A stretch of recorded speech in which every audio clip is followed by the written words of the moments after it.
찬송하도록 하겠습니다. 찬송가 310장입니다.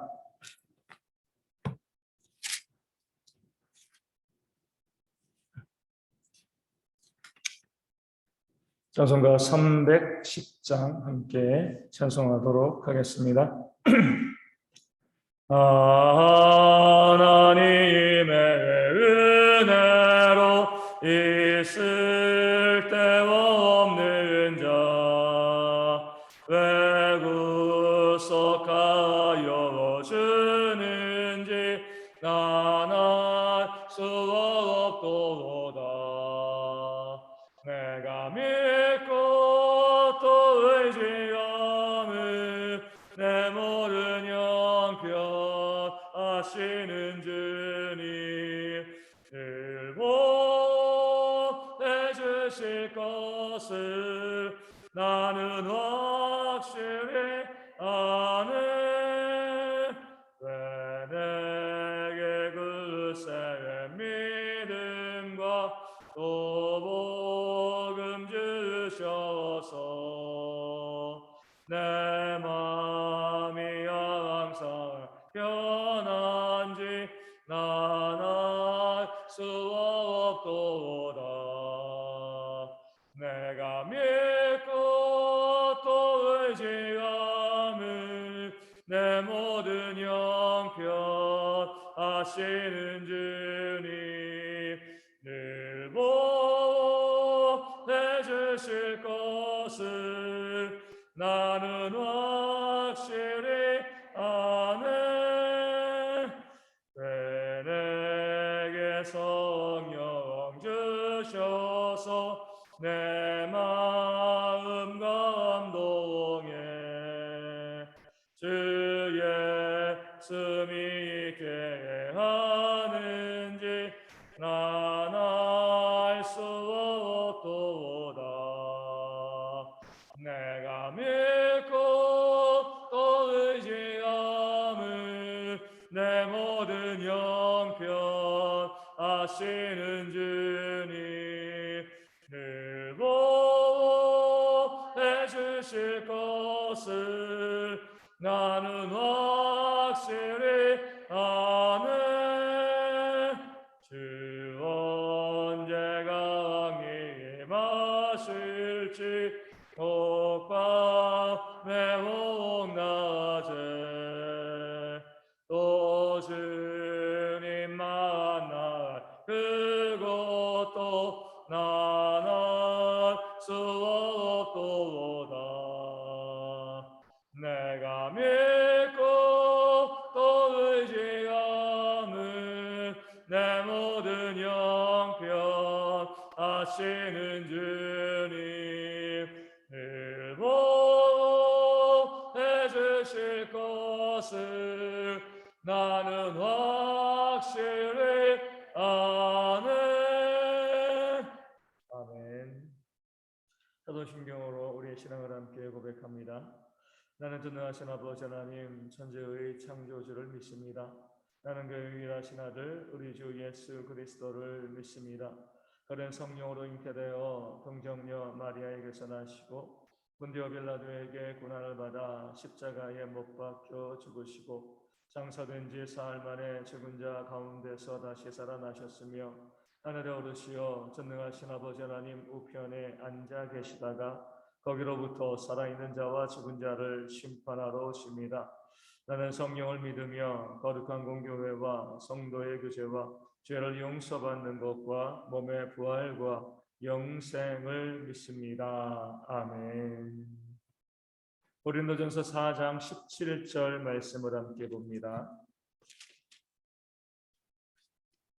고린도전서 4장 17절 말씀입니다. 말씀을 제가 읽어드리겠습니다. 이로 말미암아 내가 주 안에서 내 사랑하고 신실한 아들 디모데를 너희에게 보내었으니 그가 너희로 하여금 그리스도 예수 안에서 나의 행사 곧 내가 각처 각 교회에서 가르치는 것을 생각나게 하리라. 아멘. 이로 말미암아라고 이야기했습니다. 이로 말미암는다는 것은요, 그 앞에 있는 것처럼 고린도교회 성도들로 하여금 나를 본받게 하도록 그 목적을 가지고서 사도 바울은 주 안에서 사랑하고 신실한 아들 디모데를 너희에게 보내었다라고 이야기하고 있습니다. 그러니까 고린도전서를 기록하기 이전에 먼저 뭐예요? 디모데를 고린도 교회로 보내었습니다. 물론 아직 디모데가 고린도 교회에 도착하지 않았어요. 먼저 디모데를 보내고 여러 가지 사명을 주어서 보내고 난 다음에 사도 바울은 고린도 교회에 보내는 편지, 이 고린도 전서를 기록하고 있습니다. 그러면서 디모데가 누구인가? 주 안에서 내가 사랑하고 또 신실한 아들이다, 이렇게 이야기하고 있습니다. 사도 바울은 디모데를 바라볼 때 그저 사람과 사람의 관계를 바라본 것이 아니죠. 주 안에서의 관계를 보여주고 있습니다.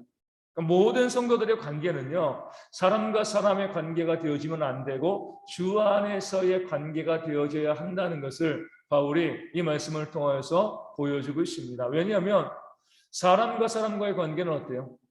사람들끼리 관계를 맺게 되어지면 그게 좋을 수도 있지만 그 좋은 관계도 나중에 다투고 또 싸우고 서로 시기하고 질투하고 또 원수 맺고 또 배반하고 이런 일들이 사람들과의 관계 가운데 많이 있습니다. 부부의 관계도 깨어지는 경우들이 있고요. 또 부모와 자녀의 관계도요. 그 피를 나눈 관계임에도 불구하고요. 서로 원수처럼 지내는 사람들이 땅 가운데 얼마나 많이 있습니까? 이것이 바로 사람들 안에 있는 관계, 사람과 사람들의 관계에 맺는 것에 대한 그러한 이제 연약함과 부족함이 되어집니다. 반면에 주 안에서의 관계는요.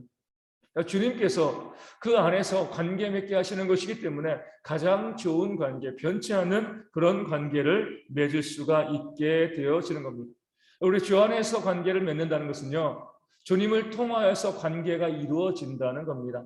주님을 통한다는 것은 주님이 바라보는 모습으로 내 이웃을 바라보는 거예요. 내가 사람으로서 그 사람을 바라보면 부족함도 보이고요, 연약함도 보이고 상대방도 나를 바라볼 때 똑같은 것을 우리 보게 되어집니다. 관계가 좋아질 수가 없는 거죠. 그런데 주 안에서 보는 거예요. 주님께서 내 이웃을 어떻게 바라보시는가?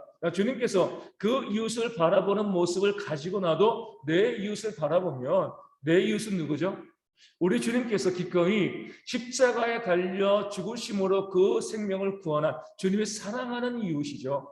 그런 마음을 가지고 내가 내 이웃을 바라보면 주 안에서 그를 바라보게 되어지면 그 관계가요, 정말 견고하고 정말 건강한 그런 관계가 되어질 수밖에 없습니다. 우리 주님께서 말씀하신 것처럼 지극히 작은 자 하나에게 한 것이고 나에게 한 것이다. 주 안에서 이 사람과의 관계를 맺는 사람들은요, 그 상대방을 누구로 바라보는 거예요? 주님으로 바라보는 거죠. 내가 그를 섬기는 것이 우리 주님을 섬기는 것이고 내가 그를 사랑하는 것이 우리 주님을 사랑하는 것이다. 이런 마음으로 서로가 서로를 대하면 관계가 얼마나 좋아지겠습니까? 원수까지라도 사랑할 수 있는 거죠. 그 이웃의 발을 씻겨줄 수가 있는 겁니다. 이것이 바로 주 안에서 맺어지는 관계의 모습이 되어지는 겁니다. 그런 모습으로 사도 바울은요, 내가 주 안에서 디모데를 사랑하고 있다라고 고백하고 있습니다. 사랑도 마찬가지입니다. 앞서 이야기한 것처럼 관계랑 똑같죠. 사람과 사람과의 사랑은요, 신뢰할 만한 것이 못 됩니다. 깨어지기도 하고요, 또 그것이 증오로 또 원수로 바뀌기도 하죠. 하지만 예수님의 사랑은요, 그 사랑은 변치 않는 참된 사랑이 되어집니다. 자기 아들을 아끼지 아니하시고 우리를 위해서 내어주신 것이 바로 하나님의 사랑이죠. 그 사랑을 가지고 사도 바울은요, 내가 디모데를 사랑한다. 인간적인 관계로 내가 영적인 아버지이고 디모데가 영적인 아들이니까 마음대로 좌지우지하는 것이 아니라 예수님께서 그를 사랑하시는 그 마음을 가지고 나도 디모데를 사랑하는 그런 모습으로 디모데를 사랑하고 있다. 그렇기 때문에 디모데를 더욱더 존중하고 또 그를 귀하게 여기고 사랑하는 모습이 바울과 디모데 관계 가운데 있었던 겁니다. 더 중요한 것은요, 그렇게 바울이 디모데를 주 안에서 사랑할 때 디모데는 어떤 모습이죠? 신실함으로 응답했다는 거예요. 진실함으로 응답했다는 것은요, 사도 바울이 그를 사랑했을 때, 주 안에서 사랑했을 때에 자신도 사랑으로 그에게 반응했다는 겁니다. 우리 가운데 보면 사랑을 받을 때 그것을 당연하게 생각하는 사람들이 있습니다. 나 사랑해줘야지, 나 섬겨야지. 누군가 나에게 호의를 베풀 때 당연히 내가 받아야 될 그런 권리로 생각하는 사람들이 있는 거죠. 나는 주 안에서 사랑을 하고 있는데, 주님의 사랑으로 이웃을 사랑하고 있는데 그 상대방은요, 그 사람 받는 것을 당연하게 생각하고요. 나에게 대해서 어떤 호의도 사랑도 베풀어 주지 않습니다. 이런 경우들이 있잖아요. 그럼에도 불구하고 우리는 믿는 자이기 때문에 그런 사람들도 주 안에서 계속 사랑하는 모습을 보여야 합니다. 그런데 내가 주 안에서 사랑했을 때 그것을 알고요. 그 사랑과 은혜를 깨달아 알고 나를 또 사랑하고 섬겨주는 그런 이웃이 있으면은요. 그 관계가 얼마나 좋은 관계가 되어지겠습니까? 디모데가 바로 그런 자였어요. 디모데가 신실했다는 것은요. 사도 바울이 그를 사랑했을 때에 그 사랑을 알고 그 은혜를 알고요. 다시 사도 바울에게 그 존경과 사랑으로 갚아줄 수 있는 상호적인 사랑이 있었기 때문에 디모데는 내가 주 안에서 사랑하는 신실한 아들이다. 이렇게 사도 바울이 디모데에 대해서 평가하고 있는 겁니다. 신실함이란 은혜를 아는 거예요. 그 사랑을 아는 겁니다. 내게 베풀어진 사랑이 얼마나 가치 있는 것이고 내가 받은 은혜가 얼마나 큰 은혜인지 알고요. 그것을 갚기 위해서 나도 사랑하고 은혜를 베풀어 줄 수 있는 모습이 있는 것이 바로 신실함이 되어지는 거죠. 이것이 바로 바울과 디모데와의 관계였습니다. 얼마나 그 관계가 건강하고 아름다운 그런 관계입니다. 이런 관계들이 있으면은요, 그 공동체는요, 정말 든든하게 세워져요. 내가 사랑을 하고 받기를 기대하는 건 아니지만 상대방이 신실하게 그 사랑을 알고요. 또 나에게 은혜로 갚아주고 이런 모습 상호적인 사랑이 있게 되어지면 예수님께서 말씀하신 서로 사랑하라 이 말씀이 이루어지는 거죠. 일방적인 사랑이 아니라 서로 사랑하는 모습이 있게 되었을 때에 그 성도와 성도, 그 교회 공동체가 천국과 같은 그런 공동체로 세워질 수가 있게 되어지는 겁니다. 우리 교회 가운데서도 보면 일방적인 사랑이 보일 때가 많이 있습니다. 어떤 경우에 보면요, 무조건 성도들이 목회자를 섬기기만 합니다. 목회자는 그 섬김을 받기만 하죠. 또 드물지만 또 목회자가 성도를 섬기면은요, 또 성도들은 그 섬김을 받기만 해요. 일방적인 관계가 되어지는 겁니다. 일방적인 관계가 되어지면 언젠가 그 관계는 깨어질 수밖에 없습니다. 또 우리 공동체가 서로 사랑하는 공동체로서 그 건강한 공동체로 온전히 쓰임받기 위해서는요, 사랑과 신실함이 있어야 돼요. 내게 베푸신 그 은혜가, 내가 받은 그 은혜가 그 사랑이 얼마나 큰 것인가, 내가 받은 호의가 얼마나 귀한 것인가, 그것을 깨달아 알고요. 내가 받았으면 뭐 하는 거예요? 내가 그것을 또 갚아줄 수 있는, 또 은혜로 갚아줄 수 있는 모습이 있어야지 공동체가 건강해지는 거죠. 그런 면에서 우리 교회 가운데서 가장 지혜로운 성도들은요, 내가 받은 은혜가 얼마나 큰 것인가 이것을 깨달아 아는 자가 지혜로운 성도입니다. 하나님에게서 또 이웃에게서 다른 성도들에게서 내가 어떤 은혜를 받고 있는가, 은혜를 모르면은요 갚아줄 수가 없는 거잖아요. 내가 받은 사랑을 모르면 그 사랑을 다시 갚아줄 수가 없는 겁니다. 내가 받은 사랑과 은혜가 얼마나 큰 것인가 그것을 깨달아 알고요. 그것을 내가 갚기 위해서 애쓰고 노력하는 모습이 있을 때에 관계가 온전히 세워지고요. 그런 관계 가운데 하나님의 교회가 더욱 든든히 세움받게 되어질 줄로 믿습니다. 우리 대개 모든 성도들이요, 은혜 받은 자로서 내게 주어진 은혜가 그 사랑이 얼마나 큰 것인지 깨달아 알고 또 그 은혜와 사랑을 갚기 위해서 애쓰고 노력하는 신실함이 우리 모든 성도 가운데 있도록 기도하여 주시고, 그런 모습 가운데 상호적인 사랑으로요, 상호적인 섬김과 은혜를 통해서 교회가 더 천국과 같은 공동체로 든든히 부흥할 수 있도록 기도해 주시면 감사하겠습니다. 우리 주의 가운데 우리 어르신들과 우리 아이들이 너무 힘들어하지 아니하도록 잘 이길 수 있도록 위하여 기도하여 주시고요. 또 우리 가운데 아픈 분들, 서문재 안수 집사님 온전히 회복되어질 수 있도록, 우리 조선옥 전도사님과 또 박명상 사모님 후유증과 전이와 재발 발생하지 않고 건강하게 주님을 잘 섬길 수 있도록 위하여 기도하여 주시고요. 우리 가운데 우리 성도들의 삶에 그 아픈 분들, 힘들어하는 분들, 또 경제 문제로 어려우시는 모든 분들이 우리가 기도할 때 하나님의 기도를 하나님께서 들으시고 응답하심을 통해서 회복되어지는 역사가 우리 가운데 또한 있도록 기도해 주시면 감사하겠습니다. 기도만 하시겠습니다. 하늘에 계신 우리 아버지, 아버지의 이름을 거룩하게 하시며 아버지의 나라가 오게 하시며 아버지의 뜻이 하늘에서 같이 땅에서도 이루어지게 하소서.